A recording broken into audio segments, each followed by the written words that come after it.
Bismillahirrahmanirrahim. Assalamualaikum warahmatullahi wabarakatuh.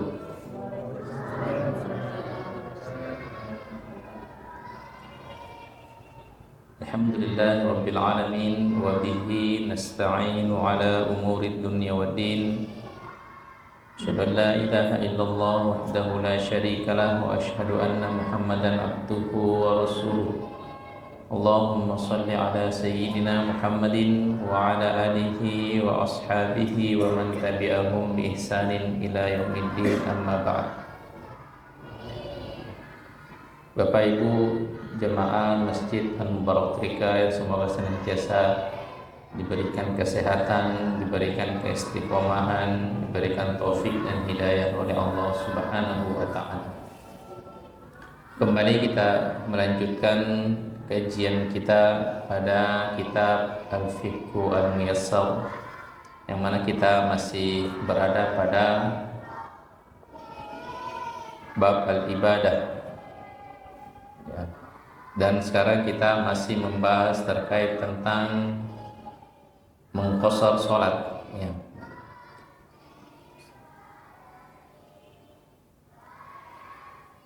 Kemarin kita sudah sedikit banyak menjelaskan atau membahas terkait tentang apa itu qashar, kemudian jarak minimal sehingga seseorang itu diperbolehkan untuk menjamak atau mengqashar sholat ya, yang tadinya 4 rakaat diqashar menjadi 2 rakaat, yaitu minimal adalah seseorang itu melakukan perjalanan sejauh 80 km. 80 km. Kemudian wa amma nau'uhu, adapun jenis safar ya. Jadi safar apa saja yang membolehkan seseorang itu mengambil hukum qashar ya, sehingga diperbolehkan untuk mendapatkan rukhsah mengqashar salat.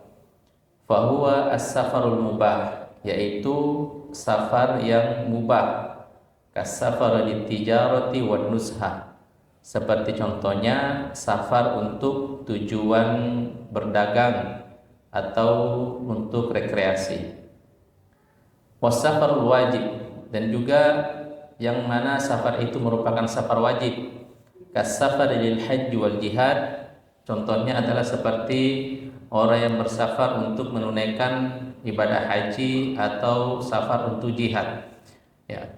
Was-safarul masnunul mustahab, ada juga jenis safar yaitu safar yang disunnahkan, seperti kas-safar lil ziyarati, seperti safar untuk berziarah silaturahim, was-safari lil marrati tsaniyah fil hajj, dan juga safar untuk haji yang kedua ya. Jadi kalau haji yang kedua itu sudah sunnah, kalau yang pertama itu masih wajib. Wa ala hadza, atas demikian ini, fas-safarul muharram la yajuzu fihi al-qasar, maka safar yang tujuannya itu adalah untuk sesuatu hal yang diharamkan, maka tidak boleh mengambil rukhsah, keringanan untuk haram baginya untuk mengqashar salat ya, ala ra'yi katsirin minal ulama, sebagaimana kebanyakan pendapat dari para ulama. Bapak Ibu dirahmati Allah Subhanahu wa taala. Jadi tidak selamanya seseorang itu yang melakukan perjalanan jauh itu boleh mendapatkan keringanan untuk mengqashar salat. Dilihat dari jenis safarnya, dilihat dari jenis tujuan dia untuk melakukan perjalanan jauh ya. Minimal yang diperbolehkan untuk mendapatkan seseorang itu mendapatkan hukum safar ya. Jadi kalau misalkan minimal itu safarnya adalah safar yang dibolehkan, seperti tadi ada orang yang bersafar untuk tujuan berdagang, berniaga, atau safar untuk tujuan rekreasi, maka dia boleh mengambil hukum safar, boleh mengqashar salat, dan juga boleh kalau misalnya di siang hari bulan Ramadan boleh untuk tidak berpuasa ya. Atau safar wajib, seperti contoh orang yang menunaikan ibadah haji yang pertama atau safar untuk tujuan jihad, atau safar untuk mengunjungi orang tua yang sudah dalam keadaan kritis, misalkan kita tidak satu kampung dengan orang tua, tidak satu rumah dengan orang tua. Ketika mendengarkan orang tua kita dalam keadaan kritis, maka wajib bagi kita untuk mengunjungi kedua orang tua kita. Itu maksudnya safar wajib. Atau safar yang disunnahkan, seperti contoh safar untuk ziarah dan lain sebagainya. Ya, jenis-jenis safar itulah baru boleh seseorang itu mendapatkan hukum safar dan mendapatkan keringanan untuk mengqashar sholat, atau ketika di siang hari di bulan Ramadan itu boleh untuk tidak berpuasa. Ya. Adapun safar yang tujuannya untuk maksiat, maka haram baginya untuk mengqashar sholat.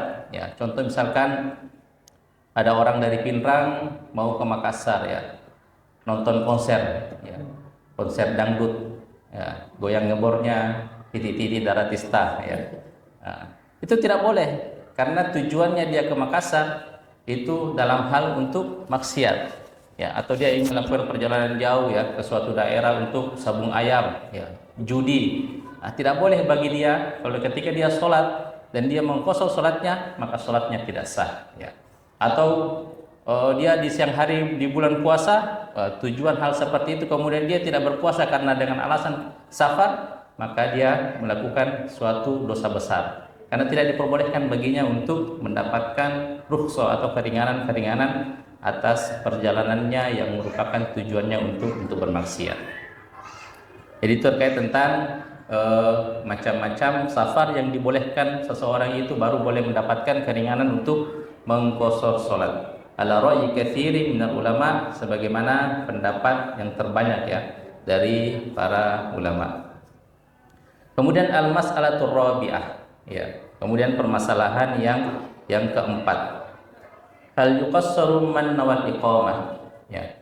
Apakah orang yang berniat tinggal itu boleh untuk mengqashar sholat? Apakah orang yang berniat tinggal itu boleh untuk mengqashar sholat, ya? Jadi orang yang safar atau orang yang kondisi tempat tinggal itu ada tiga, ya.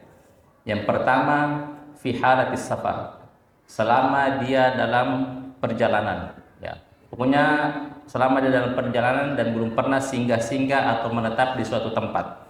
Itu yang pertama. Contoh misalkan sebagaimana yang kita gambarkan pekan kemarin, contoh orang tua kita dahulu ketika melakukan perjalanan untuk ibadah haji, naik kapal itu sampai berbulan-bulan, ya, sampai berbulan-bulan di dalam perjalanan, ya. Atau seorang yang itu profesinya sebagai pelaut, ya, itu di berbulan-bulan di tengah lautan terus, ya. Kemudian kondisi yang kedua adalah seseorang yang dari Makassar misalkan, ya, ada tujuan ke Pinrang dalam rangka apa begitu, sampai di Pinrang balik lagi ke Makassar. Nah, jadi dia sudah sampai di tempat tinggalnya, ya. Atau kondisi yang kedua, ada seorang perempuan misalkan, dia orang Wajo, ya, menikah dengan orang Makassar, ya. Dan kesepakatannya setelah menikah, perempuan tersebut akan dibawa dan bertempat tinggal, diajak untuk tinggal di Makassar selama-lamanya, ya. Bagaimana hukumnya ketika dia sudah sampai di Makassar, ya, apakah dia boleh mengqashar sholat atau tidak? Ya, nanti kita baca perinciannya. Kemudian yang ketiga, ya, yang keempat, ada orang, ya, dari Makassar mau ke Jakarta, ya. Makassar mau ke Jakarta untuk urusan diklat pelatihan, dan dia tahu bahwasannya di Jakarta nanti akan tinggal berapa hari, ya, ya. Kemudian setelah sampai di Jakarta, ya, sampai di hotel, dan dia menetap di hotel sampai selesai pelatihan misalkan 5 hari atau 7 hari, dan dia tidak kemana-mana, hanya di hotel dalam rangka untuk mengikuti seluruh rangkaian kegiatan. Dan kondisi yang terakhir adalah seseorang yang ke Jakarta, ya, untuk urusan dagang atau untuk urusan apa, dan dia tidak tahu berapa hari akan menetap di Jakarta, ya, tapi tidak ada niat untuk menetap selama-lamanya di Jakarta, ya, sampai urusan selesai. Tapi dia tidak tahu, ya, berapa hari urusannya selesai baru dia akan meninggalkan Jakarta ya. Nanti ada perinciannya ya. Apakah hal tersebut ketika sudah menetap di Jakarta, menetap sementara berapa hari, apakah tetap diperbolehkan untuk mengqashar sholat? Ya, kita baca dulu perincian dari yang ditulis oleh penulis. Man nawal iqamati yahtaju ila tafsil ya. Jadi orang yang berniat untuk menetap ya, untuk menetap berniat tinggal itu membutuhkan perincian. Annahu innawal iqamal mutlaqah lam yuqassar. Seseorang yang dia sudah berniat untuk tinggal mutlak ya, untuk tinggal selama-lamanya secara mutlak, maka dia sudah tidak boleh lagi untuk mengqashar salat. Lin idamis sababil muhi lil qasri fil haqqi. Karena sudah tidak ada sebab bagi dia yang membolehkan untuk mengqashar salat. Jadi gambarnya seperti ini. Yang seperti tadi kita katakan, ya ketika saya dari Makassar ya, saya tempat tinggal saya di Makassar. Kemudian saya ke Pinrang, ya pokoknya seluruh perjalanan saya, proses perjalanan saya ke Pinrang itu membolehkan kita untuk bersafar, ya bersafar. Pulang dari Pinrang, pulang ke Makassar sama ya, membolehkan untuk mengqashar salat. Tiba di Makassar, ya misalkan tiba di Makassar itu jam 11.45, 5 menit lagi waktu duhur, ya. Sampai di Makassar, ketika masuk waktu duhur, maka sudah tidak boleh lagi untuk mengqashar salat. Ya, atau sampai di Makassar itu sudah masuk jam 2, nah, tetap tidak boleh untuk mengqashar salat. Ya, capek Ustaz. Ya, tidak masalah. Ya, capek itu tidak ada urusan untuk mengqashar salat. Ya, seperti itu. Atau gambaran yang kedua, ya itu tadi yang orang pengantin tadi ya. Dia perempuannya tinggal di Wajo, laki-lakinya di Makassar ya. Domisili perempuannya di Wajo, laki-lakinya di Makassar. Setelah menikah, perempuannya dibawa untuk tinggal di Makassar ya. Selama perjalanan dari Wajo ke Makassar itu dalam keadaan safar dan diperbolehkan untuk mengqashar salat.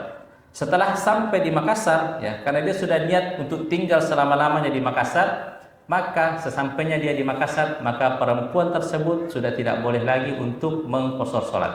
Ya, karena niatnya sudah untuk menetap selama-lamanya di Makassar. Ya, meskipun kampungnya adalah di Wajo. Ya, setelah tinggal 3 bulan, 4 bulan, ada acara pengantin, mungkin adanya pengantin di Wajo, maka ketika dia kembali ke Wajo, maka dia statusnya itu musafir ya. Dan boleh mengqashar salat meskipun dia menetap sementara di Wajo, mungkin berapa hari sampai proses selesai acara nikahan ya. Meskipun dia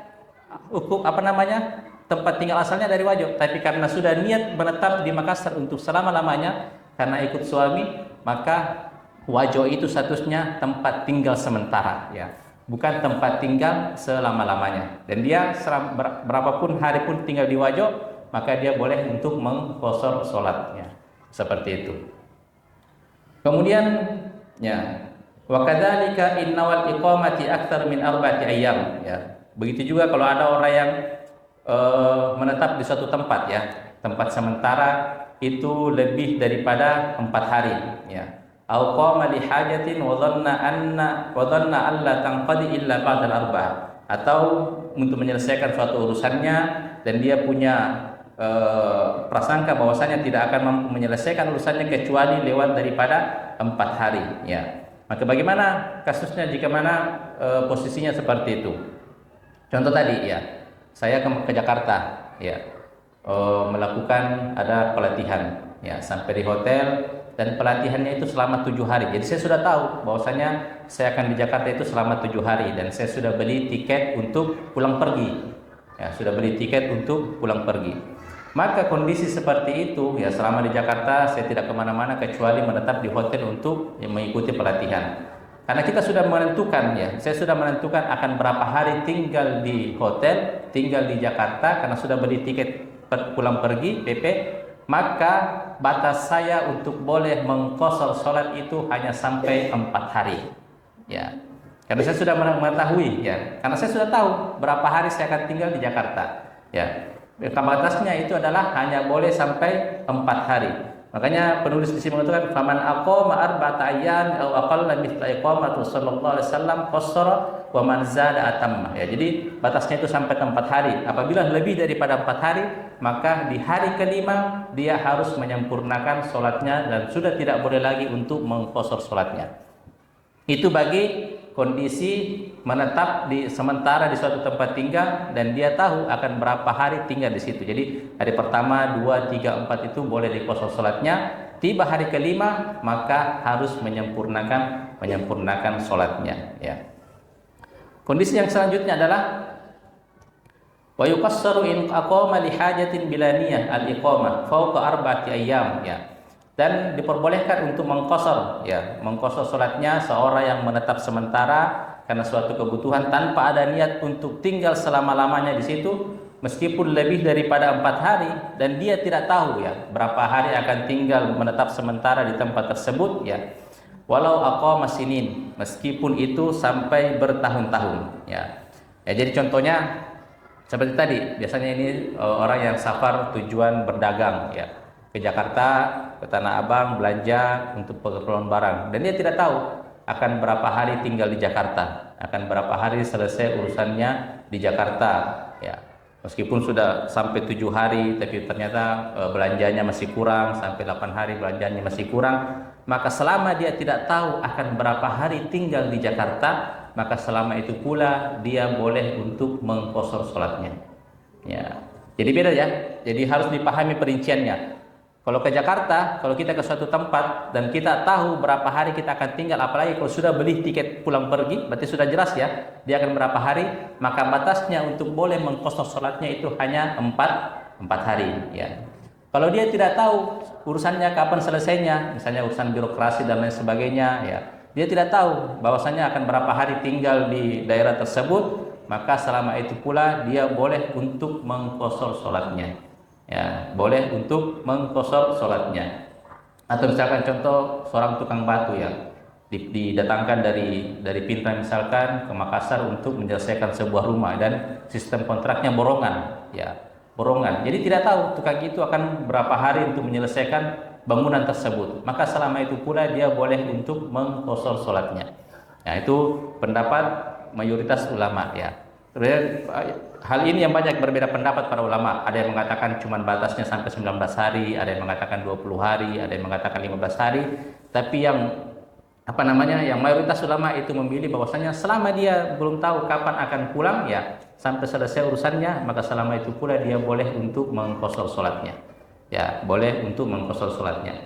Jadi sebagaimana Nabi itu kan kampungnya di Mekah, ya, kelahirannya di Mekah. Tapi ketika hijrah ke Madinah dan sudah berniat tinggal untuk selama-lamanya di Madinah, Nabi selama tinggal di Madinah, beliau itu berkunjung ke Mekah sebanyak 3 kali. Ya, selama beliau tinggal di Madinah, maka beliau berkunjung ke Mekah selama 3 kali. Ya.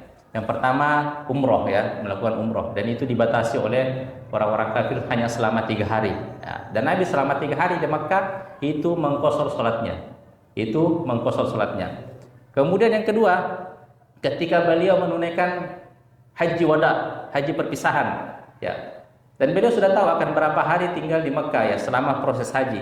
Tapi batas beliau mengqasar sholatnya itu cuma 4 hari. Ya, inilah yang diambil dalil tadi. Selama kita mengetahui berapa hari akan kita tinggal di daerah tersebut, maka batas kita boleh untuk mengqasar sholat itu hanya 4 hari. Ya. Kemudian yang kunjungan yang ketiga Nabi SAW ke Makkah itu pada saat Fatu Makkah, ya, pada saat Fatu Makkah, ya, ketika sudah umat Muslim sudah menang, ya, sudah mayoritas, beliau ke Makkah dengan bersama pasukan rombongannya yang besar, ya, dan beliau tidak tahu akan berapa hari tinggal di Makkah, ya, rencana cuma berapa hari, tiba-tiba ada perang Hunain dan lain sebagainya, dan selama itu pula beliau mengqasar sholatnya. Dan itulah dijadikan dalil oleh para ulama bahwasanya ketika kita tidak tahu akan berapa hari tinggal di suatu daerah, ya, menetap sementara di sana sampai urusan selesai, maka dibolehkan pula bagi kita untuk mengqasar sholat kita. Ya, itu. Jadi harus diingat itu perinciannya, ya, perinciannya. Yang pertama, selama kita masih dalam perjalanan, ya, seperti tadi contohnya adalah gambarannya di lautan, ya, mau 2 bulan mau 3 bulan itu di kapal, maka selama itu pula kita boleh untuk mengqasar sholat, ya. Yang tadinya 4 rakaat boleh dilakukan dengan 2 rakaat. Kemudian yang kedua, kalau kita sudah sampai di tempat tinggal kita untuk selama-lamanya, maka sudah tidak ada lagi rukhsah untuk mengqasar sholat, ya. Atau misalkan kita tinggalkan daerah kita untuk karena terangkat PNS di Sinjai misalkan, ya, sampai di Sinjai kita sudah berniat untuk tinggal selama-lamanya di sana karena kita terangkat di situ, maka selama di Sinjai tidak boleh untuk mengqashar salat. Ya. Tapi kalau dia pulang ke kampung daerahnya, nah, sementara maka disitulah dia baru boleh mengqashar salatnya. Kemudian yang ketiga adalah kita pergi ke suatu tempat dan kita sudah tahu akan berapa hari tinggal di sana. Misalkan 10 hari, kita sudah tahu 10 hari, maka batas boleh untuk mengqashar salat itu hanya 4 hari, ya. Kemudian yang terakhir, bila mana kita tidak mengetahui berapa hari kita tinggal di daerah tersebut sampai urusan selesai, maka selama itu pula kita boleh mendapatkan rukhsah untuk mengqashar salat, yaitu. Jadi itu terkait tentang kondisi ketika kita tinggal di suatu daerah. Kemudian permasalahan yang kelima, ya. Permasalahan yang kelima. Al-halatul lati yajibu 'alal musafir fiha itmamus shalah, ya. Kondisi-kondisi yang mana seorang musafir itu tetap diwajibkan untuk menyempurnakan salatnya, ya. Jadi hukum asal seorang musafir itu adalah mengqashar salat, ya. Tapi ada kondisi-kondisi di mana meskipun dia musafir itu tetap diharuskan untuk menyempurnakan salatnya. Tidak boleh untuk diqashar, ya. Tidak boleh untuk diqashar. Hunaka suwarun, ya. Itu ada beberapa gambaran dan keadaan tustasna min jawasil qasri fis safar. Pengecualian dari membolehkan seseorang itu untuk mengqashar dalam ketika bersafar. Di antaranya yang pertama adalah idza tammal musafiru bimukim, ya. Jika seorang musafir itu bermakmum kepada orang yang mukim, ya, orang yang tidak musafir. Jadi jika seorang musafir itu bermakmum salat di belakang orang yang mukim, yang tidak musafir, fayalzamuhul itmam, maka harus bagi dia untuk menyempurnakan salatnya. Liqaulihi sallallahu alaihi wasallam, sebagaimana sabda Nabi sallallahu alaihi wasallam, innama ju'ilal imamu liyutamma bi, sesungguhnya imam itu dijadikan untuk diikuti. Wa liqauli Ibnu Abbas radhiyallahu anhuma, sebagaimana ucapan Ibnu Abbas radhiyallahu anhuma, lamma su'ila 'anil itmani khalfal mukim, ketika ditanya terkait tentang bermakmum di belakang orang yang mukim, maka beliau mengatakan tilka sunnatul Abi Qasim sallallahu alaihi wasallam, itu adalah sunnahnya Rasulullah sallallahu alaihi wasallam, ya. Jadi ketika kita musafir, ya, perjalanan dari Pinrang ke Makassar, ya, kita mampir di sebuah masjid, di masjid rayanya Barru misalkan, ya, Masjid Agungnya Barru. Dan kita otomatis waktu sholat zuhur kita bermakmum di belakang imam, ya. Itu tentunya imam itu tidak musafir dan dia menyempurnakan sholatnya. Maka wajib bagi musafir itu untuk sama, ya, menyempurnakan sholatnya. Tidak boleh karena dia masuk, misalkan dia masbuk, ya, masuk di rakaat ketiga setelah orang tasyahud awal, ya, karena dia mengatakan karena saya musafir 2 rakaat, maka setelah imam assalamualaikum dia pun ikut assalamualaikum, ya. Nah, tidak menambah dua rakaat lagi. Nah, itu keliru. Ya, yang wajib bagi dia adalah tetap untuk berdiri untuk menambah 2 rakaat yang mana itu dia masbuk. Jadi wajib untuk menyempurnakan sholatnya karena dia bermakmum di belakang orang yang sholatnya itu sholat sempurna juga, bukan orang yang musafir, ya. Itu kondisi yang pertama, ya. Kemudian kondisi yang kedua, idza tamma biman yashukku fihi hal huwa musafir atau mukim, ya. Apabila seseorang itu bermakmum, ya, bermakmum dengan orang yang dia ragu-ragu, orang ini kira-kira sholat dia musafir atau bukan, ya. Ya, dia musafir atau bukan, ya. Ka'ayyakuna fil matari wa nahwi, ya. Seperti contoh bila mana di masjid bandara atau semisal stasiun, ya. Fa innahu, maka kondisi seperti itu bila mana kita ragu-ragu apakah orang yang kita jadikan imam ini, ya, misalkan dia sudah sholat kemudian kita masuk, ya, untuk bermakmum kepadanya dan kita tidak tahu statusnya orang tersebut apakah dia musafir atau mukim, maka fa innahu yalzamul itmam, maka kondisi seperti itu wajib bagi kita, kalau kita bermakmum di belakangnya, wajib bagi kita untuk menyempurnakan sholat, ya. Karena kenapa? Di annal qasra la budda lahu min niyatin jazimah. Karena yang namanya qasar itu memerlukan niat yang pasti, ya. Memerlukan niat yang pasti, baik itu imamnya maupun makmumnya, ya. Jadi tidak boleh kalau karena ragu-ragu Tidak boleh bermakmum di belakang orang yang kita kosor, ya, padahal kita tidak tahu status imamnya ini kira-kira musafir atau tidak. Apalagi misalkan di masjid bandara atau di masjid stasiun, ya bisa jadi orang yang imam ini tidak tidak musafir, ya seperti itu. Maka harus kita menyempurnakan sholat kita bila mana imamnya kita ragu-ragu apakah dia musafir atau tidak. Itu kondisi yang kedua. Kemudian yang ketiga adalah idza dzakara salatu hadrin fis safar. Jika dia mengingat ketika safar, dia mengingat bahwasanya ada sholat yang dia tinggalkan ketika dia tidak safar, ya. Misalkan dia lupa sholat duhur, ya, ketika dia bersafar di antara maghrib dan isya, baru dia ingat, bahwasanya tadi saya lupa sholat duhur, ya, ya. Maka ketika dia ingat di situ, maka langsung dia melaksanakan sholat duhurnya, ya. Dengan apa? Apakah dikosor atau disempurnakan? Wajib untuk disempurnakan, ya. Wajib disempurnakan meskipun dia dalam keadaan musafir, karena sholat yang dia tinggalkan tadi itu adalah kondisi di mana dia tidak musafir, di mana kondisi dia lagi mukim. Maka ketika dia ingat dalam keadaan musafir, dalam perjalanan, maka seketika itu pula maka dia harus melaksanakan sholat duhur tersebut, tapi dalam keadaan sempurna, ya, meskipun dia dalam musafir, ya. Sebagaimana Nabi SAW bersabda, "Man nama an sholatin aw nasiyaha falyusalliha hina dzakaraha." Barang siapa yang tidur, ya, lupa sholat, ya, atau dia tidur akhirnya ketinggalan sholat atau karena dia lupa, maka hendaklah dia sholat ketika mengingatnya, yusalliha kama hiya, dan dia sholatnya itu sebagaimana kondisi ketika dia melupakan atau meninggalkan sholat tersebut, ya.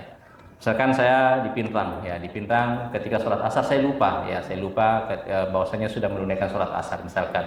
Kemudian dalam perjalanan antara Pinrang Makassar di malam hari saya ingat, tadi saya lupa sholat asar, ya. Maka saya mampir di masjid untuk sholat ketika itu sholat maghrib dan isya dulu, ya. Sholat maghrib dan isya itu dijamak qashar, tapi adapun sholat asarnya maka tidak boleh dikosor dengan 2 rakaat, harus dikerjakan dengan secara sempurna, ya, secara sempurna seperti itu. Itu kondisi yang ketiga. Kapan seorang musafir itu tetap harus dibolehkan, diwajibkan, diharuskan baginya untuk menyempurnakan sholatnya. Kemudian kondisi yang ketiga, yang keempat, ya. Kondisi yang keempat, idza ahramal musafiru, ya, bi sholatin yalzamuhu itmamuha. Jika seorang musafir itu sudah bertakbiratul ihram, ya. Bertakbiratul ihram dengan sholat yang mengharuskan dia untuk menyempurnakan sholatnya. Contoh tadi di poin pertama, ya, seorang musafir sholat di belakang orang yang mukim, otomatis sholatnya adalah sholat yang sempurna, ya. Fafasadat, ya, tapi ternyata di tengah-tengah sholat itu sholatnya batal, ya. Mungkin misalkan di tasyahud akhir, ya, tiba-tiba dia buang angin, ya, otomatis sholatnya batal. Wa'adaha, kemudian dia mengulanginya. Maka ketika dia mengulangi sholatnya, apakah dia harus sholat 4 rakaat atau sholat 2 rakaat? Karena dia musafir, ya. Tapi tadi awalnya dia ikut sama orang yang mukim, ya, yang menyempurnakan sholatnya. Maka di kondisi seperti itu, fayalzamuhu fi halatil itmam, maka dia harus menyempurnakan sholatnya karena itu adalah li'annaha i'adatus sholati wajibatul itmam, karena itu adalah pengulangan dari sholatnya tadi yang harusnya sempurna. Cuman karena di tengah-tengah sholatnya itu adalah batal, maka dia harus mengulanginya, dan ketika dia mengulanginya berarti dia mengulangi sholatnya yang sempurna tadi, yang harus disempurnakan, yang bukan untuk dikosor. Atau misalkan di tengah-tengah sholat, ya, dia sholat ternyata lupa bahwasanya dia sudah berudu, ya, dia belum berudu, ya, berarti sholatnya batal. Maka ketika dia harus mengulangi sholatnya, maka dia mengulanginya dengan sholat secara sempurna, ya. Karena, ya, sholatnya yang batal tadi itu dia ikut di belakang imam yang harus menyempurnakan sholat. Maka ketika dia mengulangi sholatnya, maka pengulangan sholatnya harus kembali pengulangan yang sholat yang sempurna, bukan dikosor, karena dia statusnya tadi ikut di belakang imam yang mukim, ya, seperti itu. Jadi itu kondisi-kondisi di mana seorang musafir itu tetap harus diperbolehkan untuk menyempurnakan sholatnya, ya, menyempurnakan sholatnya. Kemudian kondisi yang kelima yang disebutkan idza nawal musafirul iqamatul mutlaqan awil istitan, ya. Jika bila musafir itu berniat tinggal secara mutlak, tadi sama pembahasannya yang sebelumnya, ya. Jika seorang musafir itu sudah berniat tinggal secara mutlak di daerah yang dia tuju, maka terputuslah hukum musafir baginya dan wajib baginya untuk menyempurnakan sholatnya. Kemudian permasalahan yang kedua, al-jam'u bainas sholatain, menjamak dua sholat, ya. Jadi sekarang yang kita bahas adalah hukum jamak, ya. Kalau tadi kita bahas antara hukum qasar, ya. Jadi perlu diluruskan dulu bahwasanya qasar dan jamak itu adalah dua hal yang berbeda. Qasar dan jamak adalah dua hal yang berbeda dan tidak ada kaitannya antara satu sama lain. Ya, karena banyak orang yang mempunyai persepsi bahwasanya pokoknya kalau dijamak itu harus qasar, dan kalau qasar itu harus dijamak. Tidak, ya. Kadang seseorang itu boleh sholat dengan qasar tanpa harus dijamak. Dan kadang seseorang itu boleh menjamak sholat tapi tanpa harus diqasar, ya. Dan kadang juga boleh dijamak sambil diqasar, dan boleh juga tidak dua-duanya. Jadi qasar dan jamak itu dua hukum yang berbeda, ya. Qasar itu ilatnya cuma satu, sebabnya seseorang itu boleh mengqasar sholat hanya ke satu, yaitu karena safar, ya. Jadi sebabnya dibolehkan seseorang mengqasar sholat itu cuma satu, hanya karena seorang itu musafir atau safar. Adapun jamak itu banyak, ya. Banyak sebabnya seseorang itu boleh menjamak sholat, ya. Salah satunya adalah ketika musafir, ya. Makanya ya wajar kalau seorang itu ketika musafir, ya, dijamak tomi sholatnya, diqasar tomi juga, ya. Jadi selama ini orang pikirannya itu jamak dan qasar itu satu kesatuan, padahal tidak, ya, beda. Jamak itu banyak sebabnya. Nanti kita bahas di pembahasan selanjutnya. Di dalam masalah fi masyru'iyatil jam' baina sholatain, ya. Disyariatkannya atau dibolehkannya menjamak antara dua sholat, ya. Wa man yubahu lahu dzalik, dan siapa saja yang dibolehkan untuk menjamak salat. Yubahu bis safaril ladzi taksuru fihi sholatul jam'i bainad dhuhri wal 'asr. Jadi dibolehkan, ya, orang yang safar itu yang mengqasar salatnya itu dibolehkan untuk menjamak antara salat duhur dan salat asar, wal maghrib wal isya fi waqti ihdahuma, dan juga antara maghrib dan isya di salah satu dari dua waktunya, ya, pada salah satu dari keduanya, ya. Boleh seorang itu sholat duhur dan asar di waktu duhur, dan boleh seorang itu sholat duhur dan asar di waktu asar, atau kita kenal dengan jamak takhir, atau sholat maghrib dan isya di waktu maghrib berarti jamak takdim, atau sholat maghrib dan isya di waktu isya, atau kita kenal dengan jamak takhir, ya. Di hadis Mu'adz, sebagaimana hadis dari Mu'adz, anna Nabiy sallallahu alaihi wasallam, sebagaimana Nabi sallallahu alaihi wasallam kana fi ghazwati Tabuk, ya. Sebagaimana Nabi ketika di perang Tabuk, ya, dalam perang Tabuk itu terjadi di tahun 9 Hijriah, tahun ke-9 ketika beliau berada di Makkah.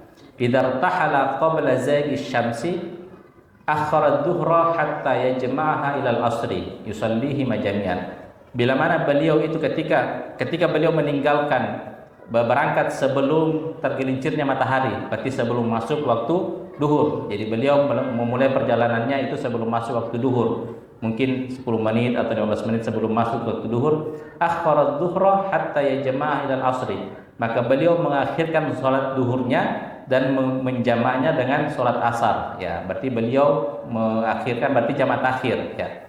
Wa idza tahala ba'da zaghi syamsi, dan ketika beliau meninggalkan, berangkat setelah matahari tergelincir, artinya setelah masuk waktu duhur, sholat duhra wal asri jami'an thumma shara, maka beliau sholat duhur dulu, kemudian dijamak dengan sholat asar, kemudian barulah beliau berangkat, ya. Jadi ada dua kondisi, ya. Tadi ketika sebelum beliau itu sebelum masuk waktu duhur, ya, beliau sudah berangkat, ya. Maka beliau mengakhirkan sholatnya. Masuk waktu duhur, beliau belum mampir untuk sholat duhur. Nanti masuk waktu asar, barulah beliau menjama antara sholat duhur dan asar di waktu asar, atau dengan yang tidak kenal dengan jamak takhir. Adapun ketika beliau itu berangkat setelah masuk waktu duhur, ya. Jadi sebelum berangkat, ya, lebih baik kita sholat duhur dulu. Maka sholat duhur maka dijamak langsung dengan antara duhur dan asar. Dan itu kemarin ditanyakan oleh Ustaz Zainal, ya. Misalkan sudah masuk waktu duhur, mana lebih baik, apakah saya sholat dulu, ya, kemudian dijamak antara duhur dan asar baru berangkat. Dan itulah yang dipraktikkan oleh Nabi Shallallahu Alaihi Wasallam. Nah, tapi apakah boleh sebaliknya, Ustaz? Boleh, ya. Mana kira-kira yang lebih afdal? Yang lebih afdal adalah mana yang memudahkan kita, ya. Yang lebih afdal adalah mana yang memudahkan kita. Meskipun misalkan kita berangkat tadi sebelum duhur, ya, sebelum duhur, kemudian masuk waktu duhur, ya, dapat masjid, memudahkan kita untuk dapat masjid, maka mampir sholat, kemudian dijamak antara duhur dengan asar, berarti jamak takdim, ya, jamak takdim, seperti itu. Nah, atau misalkan kita sudah berangkat, ya, sudah masuk waktu duhur, ya, kalau sudah masuk waktu duhur, langkah lebih baiknya maka kita sholat dulu, kemudian dijamak antara duhur dan asar, barulah setelah itu kita berangkat meninggalkan. Tentunya itu lebih mudahkan, ya, lebih memudahkan dibanding nanti harus mampir lagi untuk sholat, ya, seperti itu. Wasawaun akana sairan am nazilan, ya. Sama saja, ya, apakah ketika kita itu masih dalam keadaan safar sair itu istilahnya masih dalam keadaan perjalanan, atau nazilan, safar nazil, kita sudah menetap sementara di suatu tempat seperti yang saya katakan tadi, namanya menetap sementara itu di Jakarta 4 hari atau lebih, ya, boleh, semuanya boleh dijamak, ya. Apakah ketika safarnya itu safar sair, artinya safar sair itu ya masih dalam perjalanan, ya, mampir untuk sholat, ya, atau safar nazil, dia sudah di Jakarta 4 hari, ya, selama itu pula dia boleh untuk menjamak sholatnya, namanya safar nazil. Di annaha rukhsatun min rukhasis safar, ya, karena itu juga merupakan salah satu rukhsah dari yang dimaksud daripada rukhsah safar, ya.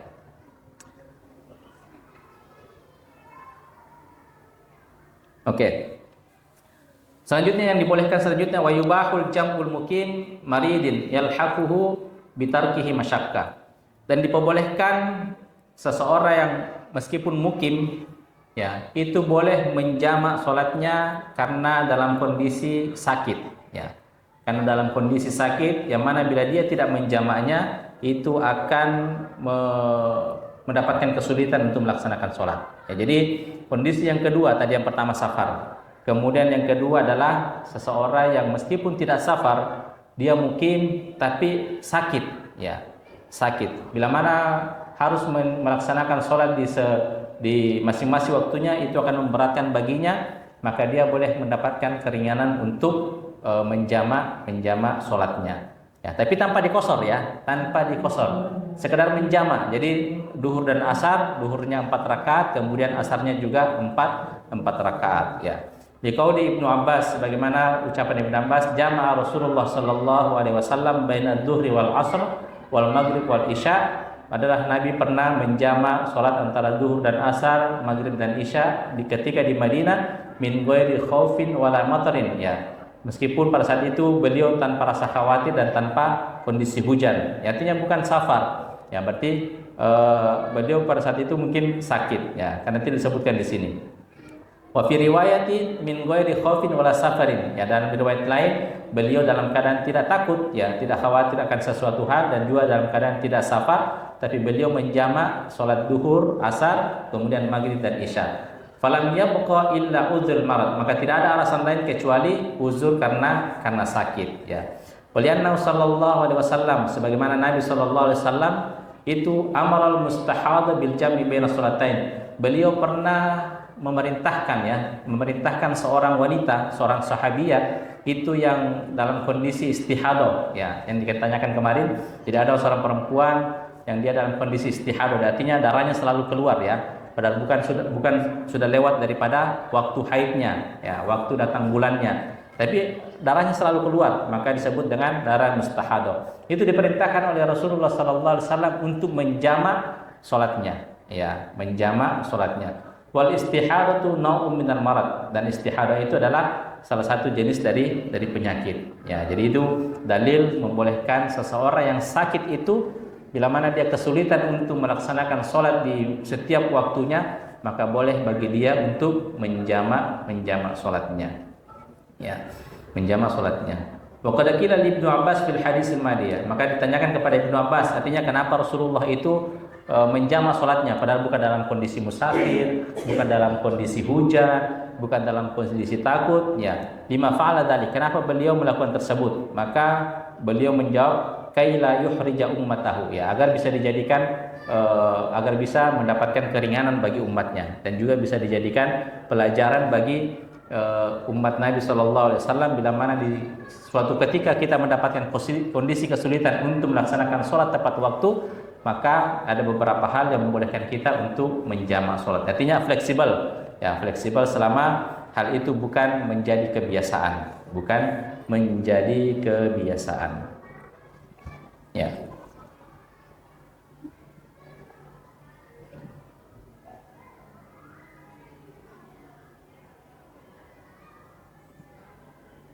Ya, karena sudah mendekati waktu Isya, insyaallah pada pertemuan selanjutnya kita akan jelaskan secara lengkap antara uzur-uzur yang membolehkan seseorang itu menjamak sholat, kecuali selain daripada ketika dia safar dan selain daripada ketika dia sakit. Ya, di antaranya adalah ketika hujan lebat. Ya, ketika hujan lebat kapan dibolehkan seseorang itu menjamak sholat, ya? Apakah orang yang ketika sholatnya di rumah atau sholatnya di masjid? Itu ada perinciannya. Ya, ketika hal-hal yang lain, ya, hal-hal yang lain, insyaallah taala. Semoga ada manfaatnya. Subhanakallahumma bihamdika asyhadu an la ilaha illa anta astaghfiruka wa atubu ilaik. Ya, baik, itu tadi disampaikan oleh Ustaz mengenai hukum daripada qasar dan juga jamak, dan juga beberapa kondisi yang kemudian dijelaskan. Ya, berikutnya mungkin kami beri kesempatan dari bapak-bapak atau ibu-ibu mungkin yang bertanya, kami silakan. Ada Pak Ibu? Baik.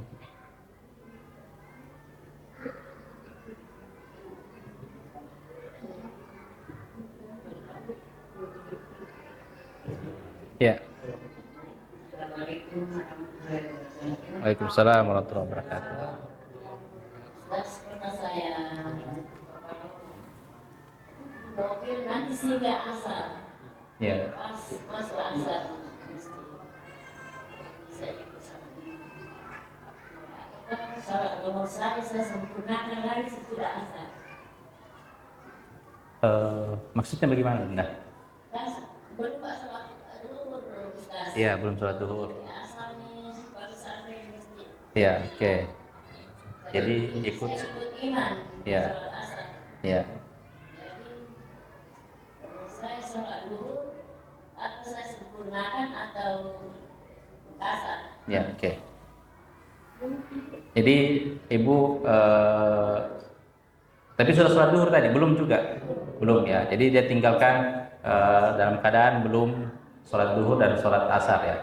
Tapi nanti mampir di masjid pada saat waktu asar, ya. Masuk masjid pada saat waktu asar dan ikut berjamaah bersama imam yang mukim, ya.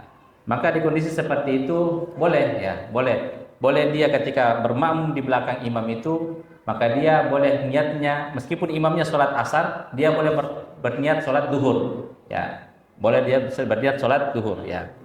Atau boleh juga, atau lebih bagus lagi dia sholat asar saja, ya, sholat asar. Dan tentunya dengan sholat sempurna. Ya, setelah salam, barulah dia kembali koma, kemudian melaksanakan sholat duhur atau sholat asar tadi, ya, atau sholat duhur, tapi itu boleh dengan diqosor. Ya, karena sudah tidak makmum lagi bersama imam yang mukim, ya.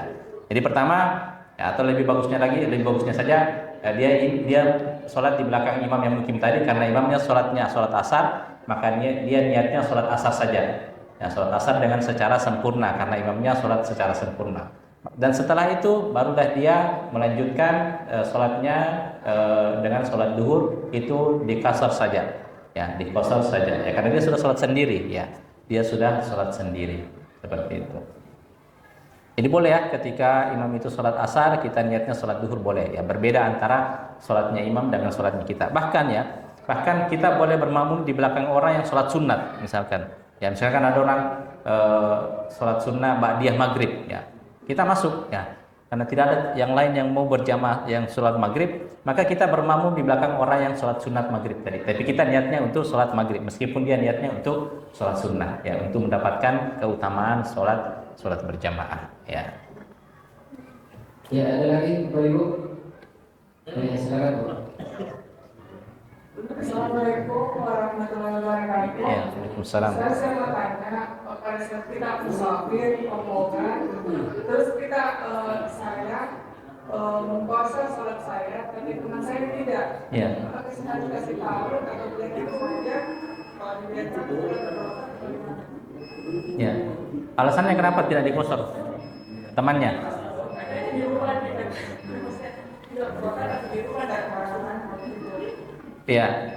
Ya boleh dikatakan bahwasanya ketika musafir, ketika kita dalam keadaan safar, yang afdal itu adalah mengqashar salat. Ya, karena itu sunnah Nabi Shallallahu Alaihi Wasallam yang tidak pernah ditinggalkan oleh Nabi. Ya. Ya, jadi justru makruh bagi seseorang itu ketika safar untuk menyempurnakan sholatnya, kecuali tadi di kondisi yang kita sebutkan ya. Nah, makruh bagi seseorang itu untuk menyempurnakan sholatnya, bilang ya misalnya aku qashar deh 4 rakaatmu saja ya, karena lebih banyak rakaatnya. Tidak, justru yang lebih afdal adalah mengqashar salat. Maka kita katakan kepada teman kita, ya lebih baik diqashar, karena itu merupakan hadiah dari Allah Subhanahu wa taala. Ya, karena kan ketika ditanyakan terkait tentang hukum qashar, apa kata Nabi sallallahu alaihi wasallam? Shadaqatun tasaddaqallahu biha alaikum faqbalu shadaqah. Itu adalah merupakan sedekah dari Allah kepada orang yang musafir, maka terimalah sedekahnya Allah Subhanahu wa taala. Ya, itu. Meskipun alasannya nanti sampai di rumah dan lain sebagainya, tidak ya. Ketika kita sedang musafir, mampir sholat, maka hendaklah kita mengqashar sholat, karena itu merupakan sunnah, ya, sangat dianjurkan. Ya, bahkan ada yang sampai mewajibkan itu hukumnya, ya. Ada yang sampai mewajibkan, jadi saking pentingnya, saking disyariatkannya itu mengqashar sholat ketika kita dalam keadaan musafir. Ya. Ya, awalnya kita peringat, kita berikan tambahan informasi, tambahan ilmu, wajib bagi kita untuk memberitahu ya sunnahnya seperti ini. Iya, tidak masalah. Namanya watawasau bil haq watawasau bis sabr ya. Nasihat menasihati dalam kebaikan dan nasihat menasihati dalam kesabaran. Ya, kita peringatkan. Iya, boleh. Iya. Boleh salat asar dulu sama imam baru Satu. Iya boleh. Boleh sholat asar dulu bersama imam. Dia berbalik maksudnya dikerjakan itu dulu baru asar. Asar Ya. asar ini dia berbalik asar dulu. Boleh kalau kita ikutnya tadi kan mampir ya, imam ikut bersama imam ya, imamnya mukim dan sholat asar ya, maka kita justru lebih afdalnya kita sholat asar bersama imam, niatnya disamakan, meskipun duhurnya boleh juga. Sholat asar boleh niatnya sholat duhur, boleh juga sholat asar, tapi kita harus lebih afdalnya itu menyamakan antara niat kita dengan niat imam ya, karena tidak masalah, karena kita sholatnya di sholat asar ikut bersama imam yang sholat asar. Ya, terbalik, meskipun waktunya tidak beraturan seperti itu ya, karena ada hal yang menyebabkan membolehkan kita melakukan sholat itu tidak berurutan waktunya ya, seperti itu. Tidak masalah. Kalau subuh sama Esep. Ya, silakan Ustaz. Assalamualaikum warahmatullahi wabarakatuh. Waalaikumsalam warahmatullahi wabarakatuh. Kalau mungkin kalau satu pembahasannya, jadi yang lebih afdol itu Ustaz, misalnya kita pada ini bertanya Ustaznya, Ya. kepada masuk waktu asar, sedangkan kita belum sholat zuhur. Kalau tadi kan ya mungkin karena sebagai Makmum. berarti kan ikut imam. Iya. Bagaimana ketika justru kita yang jadi imam, Iya. apakah kita zuhur dulu berasar gitu Ustaz? Ya. Itu Ustaznya. Itu yang pertama Ustaz. Iya, iya. Ya. Terus yang kedua Ustaz, berkenaan dengan istilahnya kita safar Ustaz. Ya. Nah, kata-kata kampung halaman gitu Ustaz ya. Nah, seperti saya misalnya ya Bandung, Belitung, Makassar gitu Ustaz. Iya, iya. Nah, jadi ya ketiga ini BBM kan itu bagi saya ya kampung halaman gitu Ustaz. Nah, Iya. jadi ketika saya nanti ke Bandung atau ke Belitung, posisi saya apakah saya menjamak Ya. Ya, Oke. syukur Ustaz. Ya, Afwan. Kalau tadi yang kasus pertama adalah ketika dia mampir sebuah masjid, jadi dia musafir ya. Tapi ditahu bahwasanya oh ini ustadz ini ya, ada ustadz. Karena dia musafir. Nah, dia musafir, harusnya dia sholat asar, bahkan dia belum sholat duhur. Ya, tapi dia imam didorong untuk menjadi imam dengan yang jamaahnya itu sholat asar. Ya, Enggak sama-sama musafir. Iya. Oh, sama-sama belum sholat.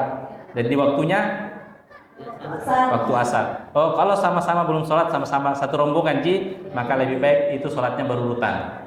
Ya, meskipun sholatnya dilakukan di waktu asar, artinya jamaah takhir, ya. Tapi tetap afdolnya itu, dan memang harusnya itu sholatnya berurutan. Tetap duhur dulu baru asar. Apabila cuma satu rombongan seperti itu, ya. Kemudian tadi pertanyaan kedua ya, ya.